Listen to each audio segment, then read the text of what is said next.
Hey everyone, I'm King. Welcome back to Kingspade channel. So time passed by so fast. It is now the last quarter of the year, and without you know it, another cycle is closing in and another one will soon start. I'm talking about the Taiwan server ROX anniversary. As we all know, the Taiwan server is the first region to launch the ROX game and is a few months ahead from our ACA server release. To be specific, the Taiwan server 3rd anniversary is on 15th of October, just a few days ahead at the time this video is made. And with that, there will be a lot of updates for this celebration. Now, it is important to look at these updates and events, as whatever updates, changes or events that will be implemented in the Taiwan server will basically also be adopted in the ACA server. So here is an infographic that summarizes the events that are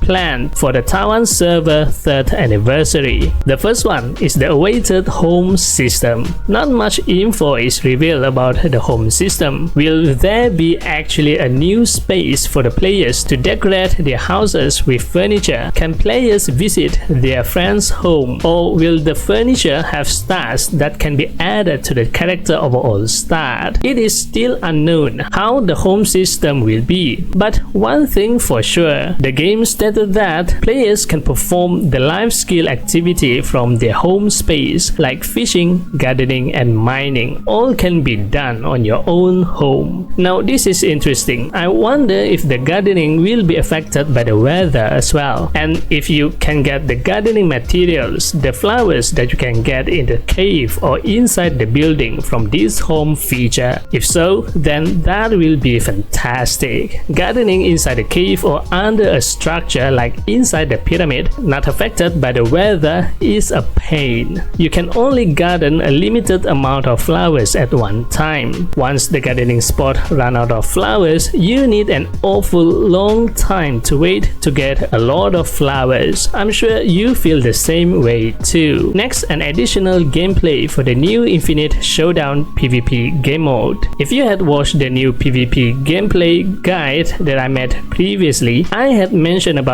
there will be more than just 2 PvP gameplay, the Capture the Flag and the Last Stand gameplay. And here is the official statement of that. There will be another 2 gameplay, Resource Crisis and Double Pouring. For Resource Crisis, this is similar to the base capture gameplay. There will be 3 strongholds or 3 bases in the map. The red and blue teams needs to strategically occupy the strongholds. There is an altar in the strongholds that you can interact with. An energy bar will show up when you interact with the altar, and the energy bar will continue to fill up until it is full. The altar will light up with a flame with the team color after the energy bar is full. After the flame lights up, there is a chance that the opposing team can fight for it back. So the team need to strategically distribute their members, not just for offensive tactic to occupy the bases, but also for defensive play to prevent their already occupied base to be taken. For the double pouring gameplay, there will be a pouring king appears on the battlefield. The king pouring will continue to throw small pourings. After picking up the small pouring, players must try their best to collect a specific numbers of pourings, and at the same time be careful to prevent from being killed by the enemy. Otherwise, all of the small pouring will be dropped upon death and can be picked by the enemy. The team will be able to win after carrying a certain number of small pourings and maintaining it for a certain period of time. With this additional gameplay, there are also changes to the new PvP Infinite Showdown as well. To encourage the players to play the new PvP minigame feature, it will now have a ranking system, and through this ranking, players can get rewards according to their rank. The ranks are divided into Elite, Ace, Champion, Epic, Legend, King and God of War. On top of that, players will also be matched with players within the same rank, so you will not be up against those powerful well. Ranking matches will start at a specific time every night. The gameplay is similar to the normal gameplay mode with random map. Rewards will be distributed based on the rank at the end of the season. Every time you reach a rank, there are also rewards you can claim. Now, what are the rewards? It didn't mention in the post. We just have to wait until it is implemented in the game. So now with this ranking system and reward, hopefully the new PvP feature will be actually used and played by players, because now there are barely anyone playing it at the moment, because what's the point of playing it if you got nothing out of it,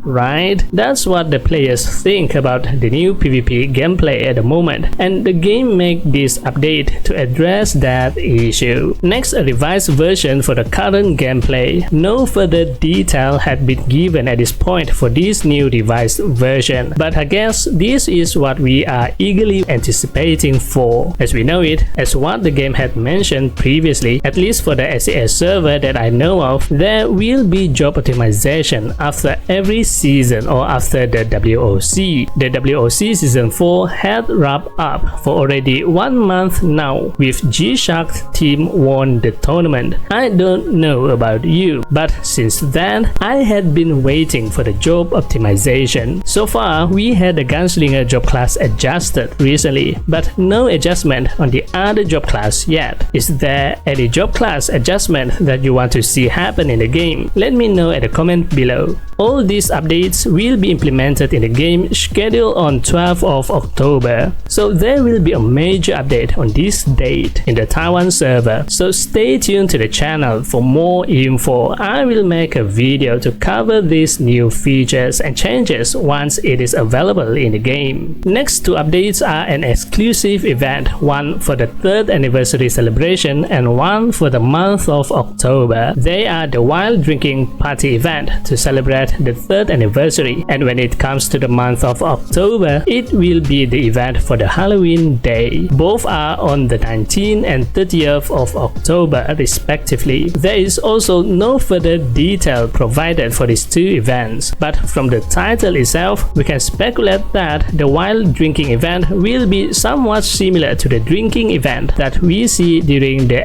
SEA 2nd anniversary event, whereby there is a drinking minigame at the tavern for more fun interactive activity in the game. The Halloween event as we know it for the past couple of years have been the same, and I think it will be just the same for this time as well. There will be demon monsters and MVP invading Frontera City, and players need to exterminate them, get event drop in the process, and you can then use it to exchange it for the event reward. I'll be updating you when I have more info on these two events. And finally, in the infographic list, a mysterious future content. Although the picture is hidden and replaced with the question mark, but the title stated new job class Ninja. So brace yourself for another new job class that will be a new job line for itself, the Ninja. The Ninja will not be in the October content, it will be in November. There are also another updates that are not included in the infographic but was posted in a separate post. The optimization on the Otherworld Gate and the Endless Tower. For Otherworld Gate, the bosses are now subject to different difficulty. The bosses difficulty will vary according to the wave, so as of now for Otherworld Gate, the session is finished after 2 waves, or killing the bosses after the 2nd rounds. So with this update, the wave or rounds will continue within the time limit, and every next wave will be harder and harder. And here is the confusing part. Different difficulties will consume different amount of guild progress. The higher the difficulty, the more guild progress it consumes. I don't remember that you need to consume any guild blessing to kill the Otherworld Gate bosses, so this is new for me. Clear all levels in the previous wave to start a new difficulty level. And lastly, players who are in the scene but do not have the hatred value of the boss, or maybe it refers to if you do not hit the boss, can also get the reward, and the boss drop rewards are increased. For Endless Tower, the talent effect is is optimized, you will get more useful talent. I think it refers to the buff that you can get when defeating the bosses on certain floors. The monster spawn points is also optimized. The monster now will come from all directions, reducing the time for players to move within the map. Some monsters are removed to speed up the endless tower process. And lastly, the bosses on the boss level can now drop cards. This gives more reason to players to do the endless tower every week. I especially appreciate the speed up part for this update. Typically, one endless tower session will take at least 1 hour. That is a lot of time used, which makes me skip this part of the game. I haven't been doing the endless tower for months, to be honest. I stopped doing it a long time ago because it took a lot of time to do it.